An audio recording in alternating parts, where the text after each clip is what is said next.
Bien que la liberté religieuse soit un droit humain fondamental, une majorité à travers le monde ne peut jouir de ce droit. En fait, 76% de la population mondiale, soit plus de 5 milliards de personnes, vivent dans des pays où la liberté religieuse est fortement restreinte.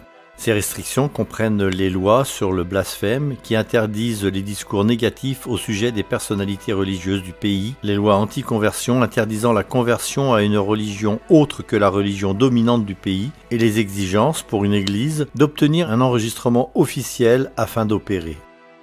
Il y a des endroits où la liberté de culte est distincte de la liberté de religion. La liberté de culte dit simplement que vous pouvez vénérer où et quand l'État dit que c'est OK. Donc, vous pouvez adorer dans une église, c'est acceptable. Mais vous ne pourrez peut-être pas adorer dans votre maison et y organiser une étude biblique avec vos amis. Il y a donc une différence entre adorer où l'État vous permet d'adorer et avoir une vraie liberté religieuse, vous permettant de partager votre foi où et quand vous le souhaitez. Il y a aussi la problématique de l'hospitalité sociale. C'est là où il y a un manque de compréhension par rapport aux minorités religieuses. Lorsque des personnes d'une minorité religieuse arrivent quelque part, il peut être très isolant de vivre dans une société où vous êtes la minorité et beaucoup de vos habitudes et activités vous rendent différents.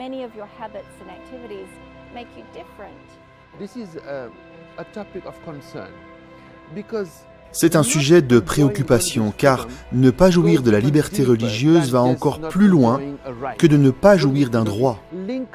La liberté religieuse est liée à ce qui nous rend humains, notre conscience. Et si une personne ne peut pas fonctionner selon les préceptes de sa conscience, c'est comme si cette personne vivait en dessous de la dignité de son humanité. Donc, au fond, priver les gens de leur liberté religieuse, c'est comme les priver de leur humanité. Le PARL lutte contre les cas de persécution religieuse en rendant visite au gouvernement, en déposant des plaintes officielles et en soulevant le problème dans son contexte aux Nations Unies. Essentiellement, le travail du PARL est d'établir de bonnes relations avec les leaders civiques et religieux. Certaines personnes diraient « Pourquoi avons-nous besoin d'interagir avec les représentants de l'État ?» L'un des slogans que nous avons adoptés est « Vous devez vous faire des amis avant d'avoir besoin d'amis ». Et souvent, nous avons besoin d'aide gouvernementale quand nous plaidons pour l'Église adventiste du 7e jour. Nous pouvons perdre notre droit légal d'exister, avoir des problèmes liés au sabbat ou avoir d'autres conflits sur le lieu de travail. Donc notre travail contribue à être un bon voisin. Les gens ont besoin de nous connaître avant de pouvoir comprendre notre foi. Si les adventistes font bonne impression auprès d'un leader local, cela affectera positivement la communauté entière ou même toute une nation. C'est ainsi que de nombreux chemins de mission sont ouverts. Les relations positives entre l'Église adventiste et les leaders civiques ou religieux favorisent dans les coulisses le travail de la mission. Par exemple, avant d'arriver à la conférence générale, Nelu Bucea, directeur associé du PARL, a travaillé en Roumanie pour promouvoir la liberté religieuse dans les écoles locales et dans d'autres secteurs de la communauté. Comme il avait construit des relations positives avec les responsables locaux, les portes se sont ouvertes pour l'avancement de l'œuvre de l'Église. L'un de nos amis, le ministre de l'Éducation, a visité le siège de la conférence générale et a été impressionné par la philosophie adventiste sur la santé, l'éducation et la liberté religieuse. À son retour en Roumanie, il a convoqué tous les directeurs des universités roumaines et leur a parlé de la liberté religieuse dans les écoles roumaines. Ce fut une étape extraordinaire pour la liberté religieuse en Roumanie. Au cours des années suivantes, le Premier ministre fut l'un des orateurs lors d'une réunion sur la liberté religieuse organisée par des adventistes, et même le président du pays a soutenu notre programme de promotion de la liberté religieuse. Voilà le travail en coulisses que le PARL fait afin d'ouvrir les voies pour le travail missionnaire adventiste à travers le monde.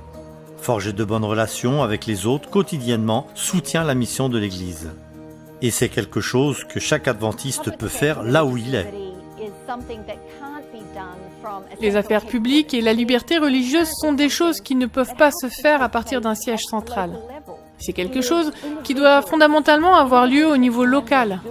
ce sont les individus qui comptent.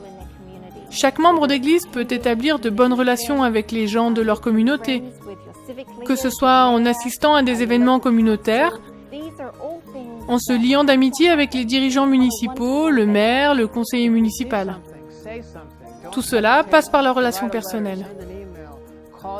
Si vous voyez quelque chose, n'hésitez pas à écrire une lettre, envoyer un mail, appeler votre représentant, être une voix pour la liberté. Et certaines personnes peuvent dire « Je ne suis qu'une personne, je ne suis qu'une voix, puis-je faire une différence ?» La chose à retenir est la suivante. Nous ne sommes pas appelés à réussir, nous sommes simplement appelés à être fidèles.